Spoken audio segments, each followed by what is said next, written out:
¿Sí me escuchan, jóvenes? Sí, doctor. Ok, vamos a continuar. Por favor, apagan sus micrófonos. Entonces, decíamos que esas son las unidades positivas. Por ejemplo, podemos tener alguna estructura que esté entre más 100 y 150 unidades Hounsfield, ¿verdad? Sin llegar a la densidad del hueso. Entonces estaríamos hablando ahí de calcificaciones, ¿verdad? Las calcificaciones, que es algo tan frecuente en los estudios de tomografía, podemos tener calcificaciones intracraneales, calcificaciones de algunas estructuras como el hígado, en la vesícula, en la vejiga. Todos los órganos, ¿verdad?, son susceptibles de desarrollar calcificaciones. Entonces es algo que vemos muy frecuentemente. Después tenemos las unidades negativas, ¿sí? Del 0, ¿verdad? Hacia abajo, ¿no? Son unidades negativas, menos 10, menos 20, 30, 50, hasta menos 100, ¿verdad? Podemos tener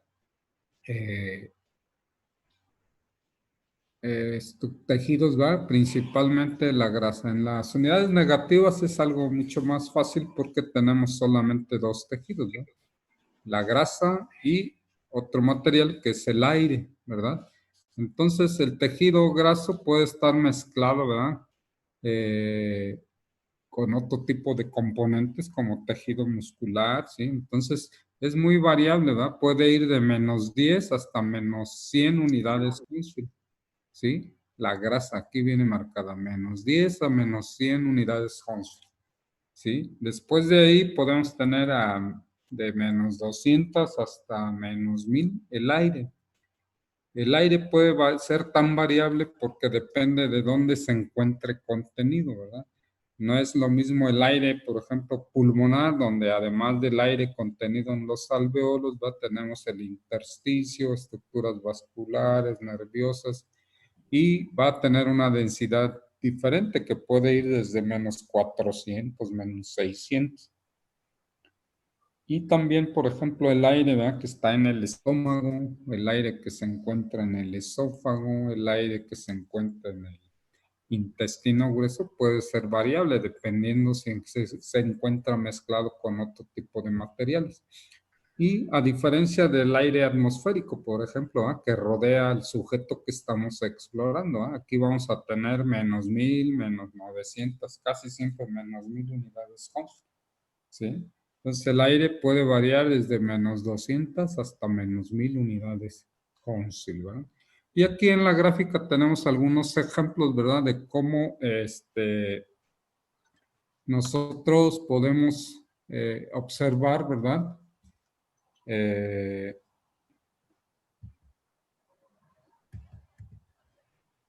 Las estructuras, por ejemplo, aquí nos marca, ¿verdad? Nosotros colocamos ahí nuestro apuntador, ¿verdad?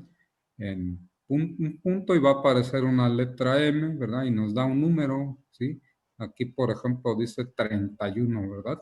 Entonces, después tenemos otra M y dice 28, una M, 29. Entonces, va a variar. En el mismo parénquima cerebral podemos tener variables, como vemos aquí, desde 28 hasta 31 unidades Hounsfield, ¿verdad? Ahora, en la imagen inferior tenemos otra vez otra ahí se fue.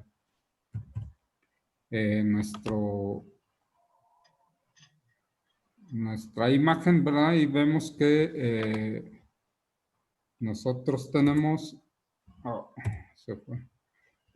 Igual, ¿verdad? Las mismas de 28, 29. Y por acá quería mostrarles, ¿verdad? Tenemos una pequeña calcificación. Les decía, las calcificaciones, pues es algo muy frecuente, ¿verdad? Aquí tenemos marcada una imagen que se ve densa, ¿verdad? Si nosotros tomamos ahí la densidad, seguramente va a tener 80, 90, 100 unidades Hounsfield, ¿verdad? Esa es una calcificación, esa es la calcificación de la hoz del cerebro, ¿verdad? O de la línea media interhemisférica, que es una calcificación fisiológica, ¿verdad? Y aquí tenemos en esta tabla, ¿verdad?, algunas de las estructuras que nosotros podemos tener, ¿sí? Y dependiendo del material o de la sustancia, pues es el número de tomografía computada o de densidad o unidad Hounsfield, ¿verdad? Entonces, por ejemplo, el hueso, ¿verdad? Compacto, dependiendo del tejido que exploremos, puede ir del orden de +1000 hasta más 200 hacia arriba, ¿verdad? La sangre coagulada, ya dijimos más o menos del orden de los 60 a 70, aquí nos marca 56 a 76, ¿verdad? La sustancia gris, ¿verdad? Del cerebro de 36 a 46, la sustancia blanca de 22 a 32. La sangre, dice aquí, hiperaguda o aguda, ¿verdad? De 12. ¿Por qué? Porque es algo líquido que se observa inmediatamente. Y cuando han pasado minutos, pues se va a tender a coagular, o sea, se forma un coágulo, ¿sí? Y ahí ya la sangre coagulada, pues va a tener alrededor de 60 a 70 unidades Hounsfield. El agua, otra vez, que es nuestro punto de referencia, que es el cero. Este material, el agua, también se usa para calibrar los equipos. Todos los equipos electrónicos deben de calibrarse cada cierto tiempo, ¿verdad? Para que funcionen en óptimas condiciones. Entonces, el tomógrafo también debe de calibrarse. De hecho, se hace una calibración pues, diaria prácticamente, donde eh, se introducen dentro del cabezal objetos, ¿verdad? Que están rellenos de solución, ¿verdad? Que es agua. Y siempre a la hora que se escanean estos objetos, ¿verdad? Estos maniquís, casi siempre o por lo general deben de dar 0 unidades Hounsfield, puesto que están rellenos de agua.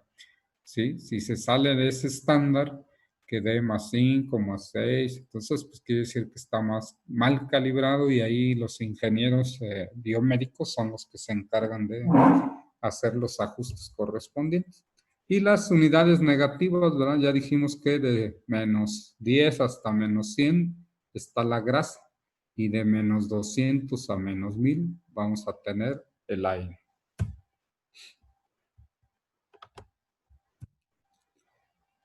Dentro de las aplicaciones, ¿verdad? De la tomografía, como podremos ver y como se darán cuenta posteriormente, la exploración cráneoencefálica ocupa el 90% de los estudios que se realizan de tomografía, sobre todo a nivel hospitalario. Obviamente, pues va a depender del tipo de hospital, pero un hospital general, como el Parres, por ejemplo, o el IMSS, o el ISSSTE de aquí en Morelos, ¿verdad? Que son los 3 grandes hospitales, pues el 90% de los estudios son de área cráneoencefálica, ¿sí? Y el restante 10% pues pueden estar distribuidos entre el tórax y el abdomen y algunos otros, que esos son los más frecuentes. Entonces, la aplicación en las estructuras cráneoencefálicas pues es de vital importancia. Dentro de ellas pues se encuentra el diagnóstico y seguimiento de la enfermedad vascular cerebral, que puede ser isquémica, puede ser hemorrágica. En la imagen estamos observando otra vez hay una calcificación de la línea media interhemisférica. Vemos que hay un área que se ve hipodensa, o sea, más oscura en relación al resto del parénquima cerebral. ¿Sí? Si se hace un seguimiento de horas y días después, vamos a ir viendo cómo esta imagen hipodensa se va haciendo más oscura, ¿sí? En relación al resto del parénquima.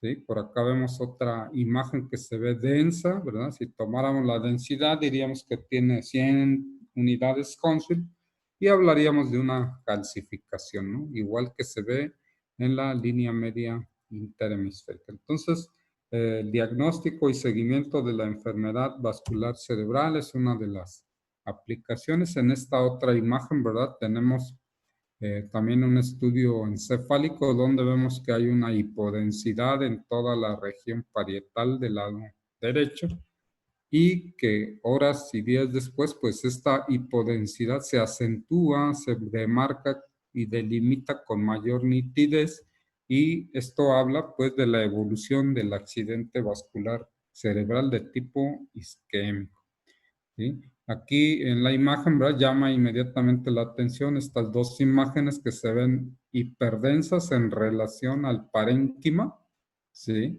Y estas son calcificaciones fisiológicas, estos son los plexos coroides que se calcifican. Generalmente a partir de los 15, 16 años ya podemos verlos calcificados y no significa ningún problema, ¿verdad? En el diagnóstico, ¿verdad? Y también seguimiento del tratamiento de los tumores intracraneales, pues la tomografía es el primer método de abordaje, ¿verdad? En la imagen vemos que hay una imagen densa adherida a la tabla interna de la calota, ¿verdad? Rodeada de un área hipodensa. La línea media interhemisférica se encuentra como abombada, está desplazada al lado contralateral.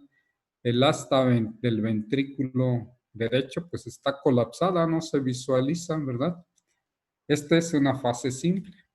Podemos nosotros administrar material de contraste y vemos que esa imagen densa que se ve heterogénea, ¿por qué heterogénea? Porque tiene áreas de diferente densidad, hipodenso, moderadamente denso y áreas muy densas.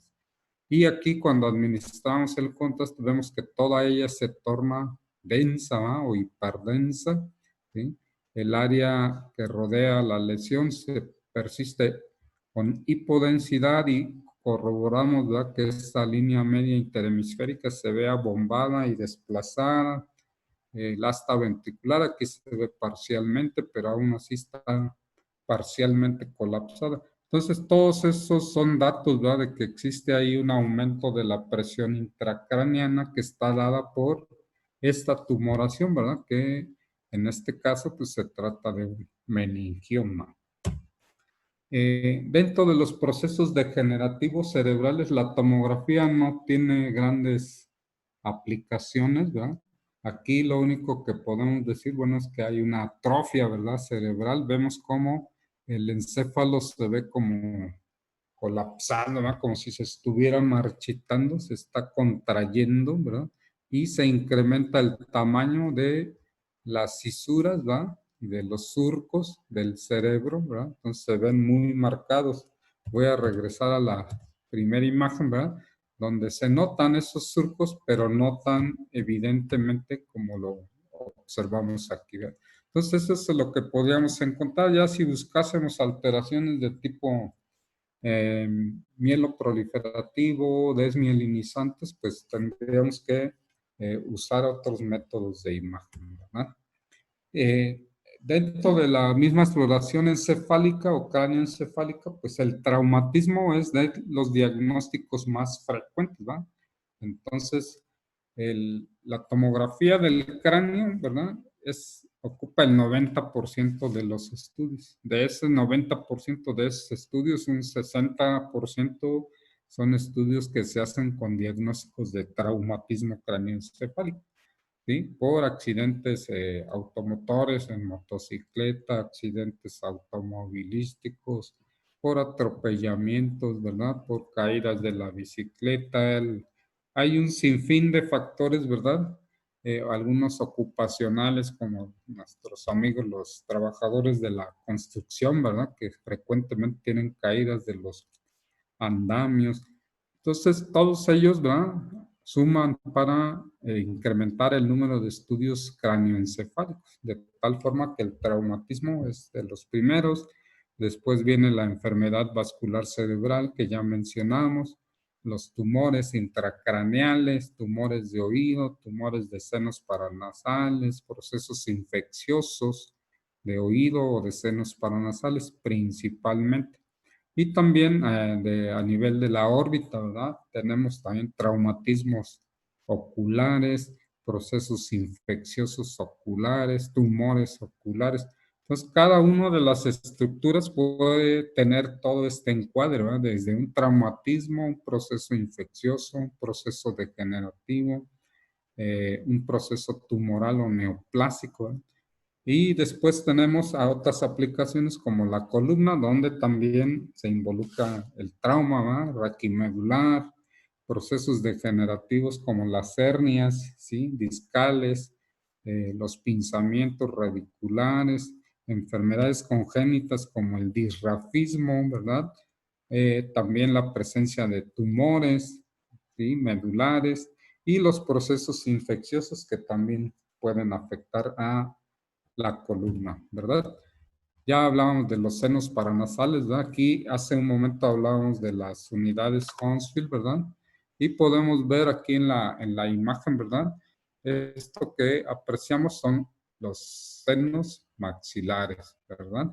Dentro del seno deberíamos de ver aire, así como se ve el aire atmosférico o el aire aquí en las fosas nasales, deberíamos de ver todo el seno ocupado por aire. En este caso vemos está el escasa cantidad de aire y el resto del espacio está ocupado por un material que se ve hipodenso. Y vemos aquí que tiene alrededor de 32 y hasta 40 unidades Hounsfield, ¿verdad? Entonces hablamos de que es un tejido blando, ¿verdad? Entonces moco, ¿sí?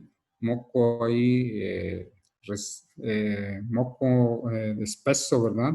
Y esta característica le da esas unidades Hounsfield. Entonces hablamos de un paciente que tiene una sinusitis maxilar y del lado derecho pues también tiene un pólipo, ¿verdad? Nasal, maxilar, de los senos paranasales maxilares. En la imagen de la izquierda tenemos un estudio encefálico donde se administró material de contraste, ¿sí?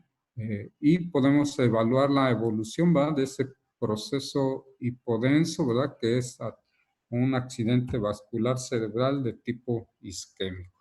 A nivel del cuello, pues son las mismas aplicaciones, ¿no? ¿Qué tenemos a nivel del cuello? Pues la glándula tiroides, entonces puede haber tumores de la glándula tiroides, enfermedades como el bocio, multinodular, la propia inflamación de la glándula como una tiroiditis, crecimiento de las cadenas ganglionares o adenopatías principalmente, y también patología de las glándulas salivales como la parótida, las glándulas submandibulares, ¿sí? Y el resto del cuerpo, ¿verdad? Como el tórax, abdomen, la pelvis.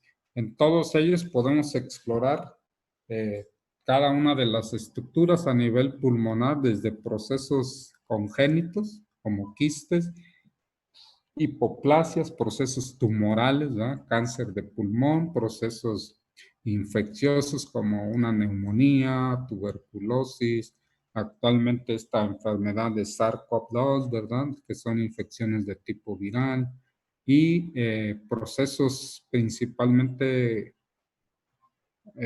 otras afecciones como la enfermedad pulmonar obstructiva crónica. Y después en el abdomen pues tenemos un sinfín de órganos, ¿verdad? Como el hígado, riñones, vaso, páncreas, estómago, intestino delgado, intestino grueso, glándulas suprarrenales, todas ellas susceptibles, todas, de desarrollar enfermedades congénitas, enfermedades tumorales, enfermedades infecciosas y degenerativas, ¿verdad? Como la insuficiencia, por ejemplo, de alguno de estos órganos. Y en la pelvis, pues principalmente los genitales internos femeninos, ¿verdad? Así como la próstata en el caso del paciente masculino, vesículas seminales, eh, y todo ello susceptible de explorar por tomografía, ¿no? Entonces, como ven, la injerencia, ¿va? De la tomografía en la aplicación clínica, pues es muy variada, es muy amplia. Entonces, de cada estudio, ¿verdad? Que se realiza, vamos a obtener imágenes transversales, ¿sí? O axiales, y a partir de ella podemos realizar reconstrucciones coronales como la que vemos en la imagen, ¿verdad? Entonces vean que nosotros podemos evaluar pues todos los tejidos, ¿verdad? Esto que se ve moderadamente hipodenso, pues corresponde a la grasa, después tenemos el músculo, ¿verdad? De la pared abdominal y después en este caso, ¿verdad? Tenemos un incremento en el volumen del riñón del lado derecho. Este es nuestro riñón normal del lado izquierdo. Vean la grasita perirrenal, ¿verdad? En este caso, pues no se ve esa grasa, ¿sí? Pero se ve algo muy hipodenso, casi tanto como el aire atmosférico, ¿eh? Entonces, inferimos que es aire, tomamos la densidad y nos dice que tiene menos 600. Entonces, efectivamente es aire, ¿va? Entonces, tenemos aire, tenemos parte del tejido renal normal y tenemos material hipodenso y por acá dos imágenes hiperdensas, ¿verdad? Este es un estudio contrastado. Vemos que las asas de intestino delgado, ¿verdad? Se ha administrado material de contraste. Y vemos que la aorta también se ve densa, ¿verdad? Entonces, si la aorta se ve densa es que se administró material de contraste intravenoso. Y lo podemos corroborar en nuestra reconstrucción coronal. Vemos como la aorta, ¿verdad? Se ve densa porque tiene material de contraste. Aquí por aquí vemos algunas ramas, ¿verdad? De la aorta. Y corroboramos, ¿verdad? La presencia de esa imagen, ¿verdad? Que está en el riñón, ¿verdad? Se trata de un absceso perirrenal, ¿verdad? Del lado derecho. En la imagen inferior vemos la grasa, ¿verdad? De la pared torácica, ¿sí? Pareciera una mujer del sexo, una mujer, ¿verdad? Donde vemos que hay parte del tejido glandular ahí mamario. Vemos el mediastino, donde tenemos las cavidades cardíacas, vemos el septum interventricular y vemos que hay material de contraste, la aorta se ve otra vez densa, ¿verdad? Y vemos una zona hipodensa, ¿verdad? En el pulmón del lado derecho, está posterior, ¿verdad? Recordemos, esta es la parte anterior, aquí está el esternón, ¿verdad? Y esta es la parte posterior o distal, ¿verdad? Tenemos el cuerpo vertebral. Si tomamos la densidad de esta colección hipodensa, diríamos que tiene 10 unidades Hounsfield. ¿A qué corresponderá esas 10 unidades Hounsfield, Sofía García?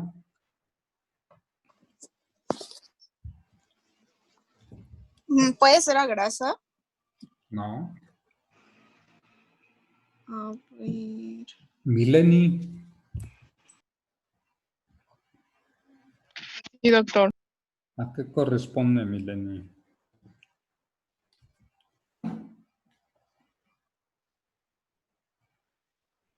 ¿No? Zavala. ¿Sí estás, Zavala? Sí, doctor, aquí estoy. ¿A qué corresponde eso, Zavala? A ver, ¿sería sangre coagulada? No. Ah. Dijimos 10 unidades Hounsfield. Oh, ya. ¿A qué corresponde masón?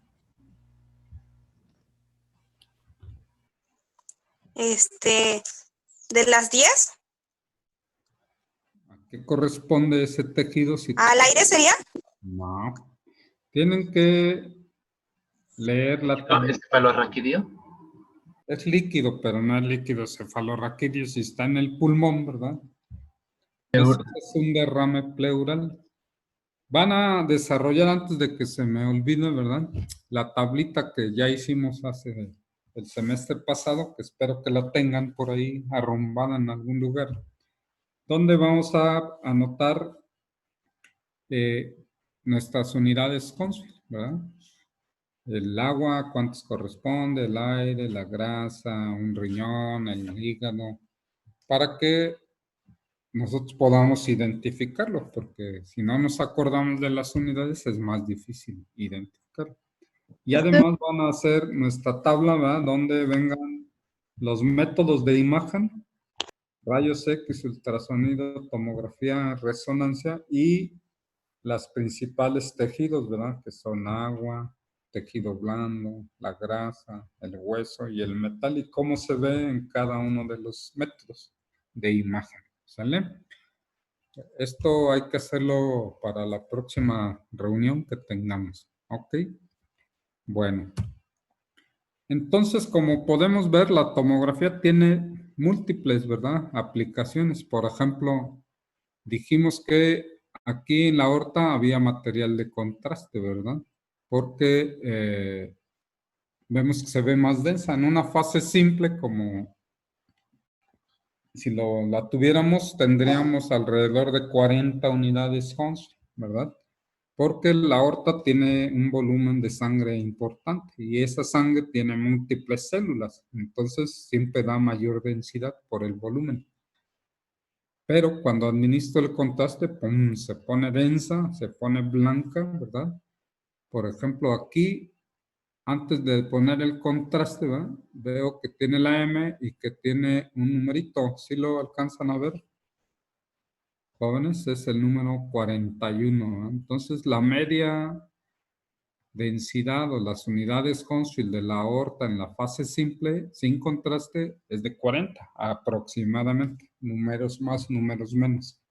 Cuando ponemos el contraste, vean cómo cambia de tono, ¿verdad? Y se pone blanca, blanca. ¿Sí la ven aquí? Entonces vean el tono de esta, ahora vean el tono aquí.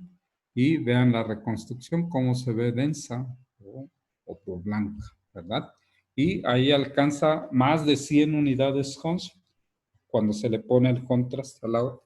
Entonces siempre les recomiendo que cuando veamos un estudio de tomografía de tórax o de abdomen, y querramos saber si tiene o no contraste, pues lo primero es buscar la aorta, ¿no? La aorta torácica o la aorta abdominal y vemos si se ve blanca, pues seguro tiene contraste.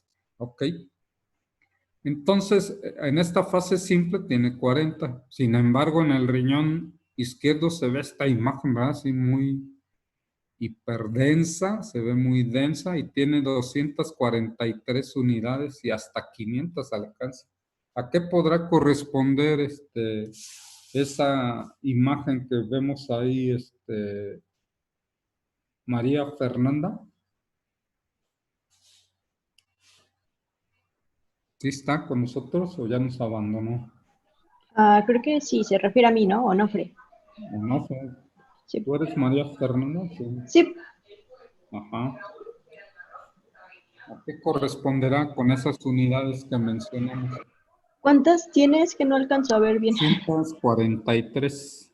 243. Ajá. ¿No era Está en el hueso? riñón. Y si está en el riñón tendrá huesos. No. No. ¿Qué será Puede entonces? ser como alguna calcificación o algo por el estilo. Una calcificación, ¿verdad? Entonces ahí también hay que usar la anatomía, ¿verdad? Si está en el riñón, pues no podemos decir que es un hueso. Entonces, si no es hueso, pues es una calcificación. Entonces, vean cómo se ven los cálculos renales. Este es un cálculo renal coraliforme, ¿verdad? Que está en la pelvis del riñón. Vean la pelvis del riñón contralateral, ¿verdad?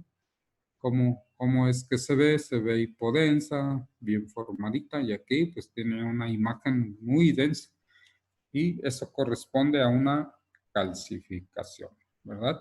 Entonces, las aplicaciones en el tórax, por aquí vemos, es un estudio, ¿será simple o será con material de contraste, Mitzi, Paola? Y vamos en la cuenta regresiva.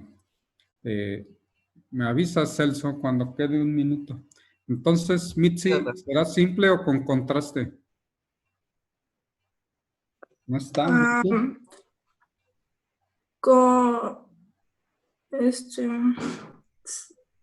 contraste. Con contraste, acuérdense de la aorta. Aquí está la aorta, ¿verdad? Se ve densa. Vean cómo se ve en las cavidades cardíacas, en este caso la pulmonar, ¿verdad? La arteria pulmonar se ve densa, ¿no? Entonces, si se ve densa, casi tan denso como el hueso, pues tiene contraste, ¿sale? Para que no se les vaya. Sí, aquí entonces vemos en el pulmón izquierdo, ¿verdad? Que se ve un área hipodensa y algo más hipodenso dentro del... Este es el pulmón derecho normal.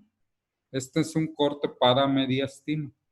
Ustedes ya vieron, ¿verdad?, cómo es la ventana de mediastino y cuál es la ventana para pulmón. Esta es ventana para mediastino. Y vean que el hemitórax izquierdo se encuentra ocupado por un material ahí hipodenso. Si coloco ahí mi apuntador y digo que tiene 15 unidades Hounsfield, ¿a qué corresponderá Diego, Enrique? ¿Sí está? ¿O ya? 15 unidades. 15 unidades.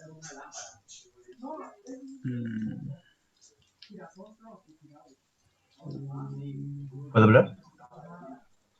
Sí, ¿Líquido encefalorraquídeo? no, acuérdense que estamos en el pulmón. ¿Puedo No puede hablar? ser. Sería aeredoc, ¿no? Sí, ¿quién dijo yo? Yo, Rebolledo. A ver, Rebolledo. Correspondería a líquido en un derrame pleural.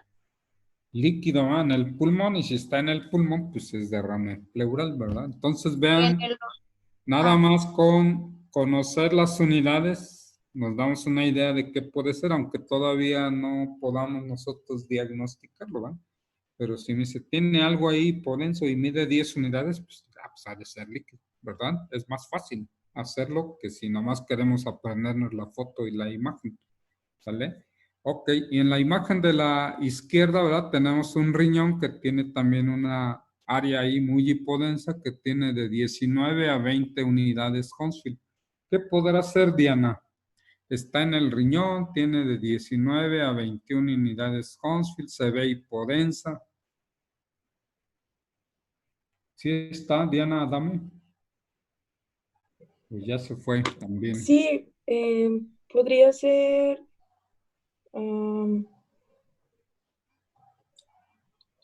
No sé, Doc. Pues si tiene 19 a 20 unidades, se ve hipodenso, así como se ve del lado en la imagen del pulmón, ¿qué será? Mm, Entonces es un líquido, ¿verdad? Obviamente es un líquido que tiene más material ahí en su interior, entonces puede ser un absceso ahí en el riñón. ¿Por qué? Porque ese líquido se ve por el número de unidades que tiene mucha mayor densidad, o sea, más celularidad en su interior. Entonces un absceso que ya está necrosado, pues tiene mucho detritus ahí celular, entonces por eso nos da más. Entonces ahí es un absceso renal. Y en la imagen inferior tenemos una reconstrucción coronal donde nos llama la atención que en el hígado, ¿verdad? Este es el hígado, el riñón, vean cómo está como empujado y aplastado, ¿verdad? Tiene una imagen hipodensa muy grande, se ve más o menos redondeada. ¿Qué podrá ser ahí, Jorge Alfonso? ¿Puede repetir la pregunta, por favor? ¿Qué podrá ser si se ve hipodenso, está redondo, tiene 10 unidades Hounsfield? Pues es líquido, ¿verdad? Ajá, Si líquido. es líquido, no quiero que me des el diagnóstico, nomás que me digas qué tipo de tejido es, ¿verdad? Entonces es líquido. ¿Y qué lesiones pueden tener líquido? Pues las que hemos mencionado, ¿verdad? Puede haber un quiste, puede haber un absceso. Entonces, pero eso no nos importa ahorita, lo veremos más adelante si es que se presta la ocasión o regresamos a laborar, ¿verdad? Para que puedan ustedes acompañarnos ahí. Ok, entonces como ven tenemos múltiples aplicaciones también en el sistema musculoesquelético, principalmente la tomografía en sistema musculoesquelético la utilizamos en el caso de fracturas complejas, tumores de tejido blando voluminosos, ¿verdad? Si tengo una tumoración pequeñita de 1 centímetro apenas palpable, pues no le voy a hacer una tomografía. ¿Qué le podría hacer, compañera Ana Ruth? No está, ¿verdad? Andrea Delgado. ¿Qué podríamos sugerir, verdad? Tiene un paciente, tiene ahí una bolita apenas palpable de menos de 1 centímetro. ¿Qué haríamos? ¿Sí estás, Andrea? ¿O no está? Sí, sí, estoy. Sería, si tiene una bolita, sería como pus o algo así. Superficial, que la tocas ahí. ¿Qué estudio le podrías hacer en lugar de la tomografía? ¿Alguien más que quiera opinar? ¿Un ultrasonido? Un ultrasonido, ¿verdad? Un ultrasonido con un transductor lineal, ¿verdad? Que me permita ver algo así superficial. Si digo que lo palpo es porque está superficial, si no lo palpo es que está profundo, ¿verdad? Entonces, con la tomografía del sistema musculoesquelético, pues podemos hacer reconstrucciones como esta, ¿verdad? Volumétrica, que nos permita ver los múltiples trazos de fractura, como en este caso, ¿verdad? Ver los trazos y verlo desde cualquier ángulo, ¿sí? Esta es una gran ventaja. Ok, pues ahí vamos a dejarle. El próximo jueves vamos a hablar de resonancia. Espero para el jueves ya tengan su tablita de unidades Hounsfield, tengan ya su tabla donde estén los diferentes métodos de imagen y los diferentes tejidos. ¿Cuál es el término adecuado para describir una imagen, verdad? Si hablamos de rayos X y se ve denso, opaco, radiotransparente. Si hablamos de tomografía, hablamos de densidades. Si hablamos de resonancia, hablamos de intensidad. Y si hablamos de ultrasonido, hablamos de ecogenicidad. Entonces hay que mencionarlo apropiadamente y para eso hay que hacer esa tablita. ¿Estamos de acuerdo, jóvenes? Entonces la tabla de unidades son files para el jueves 24. Para el jueves la tabla y para el jueves la tablita de métodos de imagen. Ok, ya la hicieron el semestre pasado, nada más búsquenla, por ahí la han de tener. Si ya la tienen, pues ya nomás le ponen la fecha, ¿verdad? Correspondiente, aunque tenga la fecha del semestre pasado, no importa. Y si no la tienen, pues hay que hacerla. Ok, recuerden que todo eso hay que irlo agregando a nuestro portafolio de evidencias, ¿sí? Y además, tenerlo a la mano, estudiarlo antes de que tengamos la reunión para que lo podamos usar, ¿verdad? ¿Sale? Entonces, nos reunimos el próximo jueves, primero Dios, ¿sale? Cuídense, pórtense bien. A la misma hora, ¿verdad, doctor? Yo les aviso, ¿no? Por favor. Ok, Sale. gracias. Bye. Hasta luego. Hasta luego. Hasta luego, doctor. Bye, bye. Gracias, doctor. Cuídense.